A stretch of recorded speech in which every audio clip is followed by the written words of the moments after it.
আসসালামু আলাইকুম প্রিয় দর্শক, দেখেন একটি কদু গাছের জমিতে সেখানে জাংলা অর্থাৎ মাচান তৈরি করছেন, যাতে কদুগুলো উপরে মাচার উপরে থাকে এবং সেটা নষ্ট না হয়ে যায়। আর সেই জন্য কিছু কৃষক সেই জাংলাতে টানা ব্যবহার করছেন, যাতে সেটা হেলে পড়ে না যায় এবং কুমড়িগুলো মজবুত থাকে। আর এই বিষয়ে যদি আপনাদের কিছু জানার দরকার থাকে তাহলে আমাদের কমেন্ট বক্সে মন্তব্য করতে পারেন।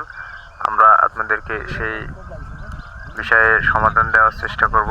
আর আপনারাও ইচ্ছা করলে আপনাদের বাড়ির আনাচে কানাচে এটা তৈরি করে আপনার পরিবার এবং সমাজকে স্বাবলম্বী করার জন্য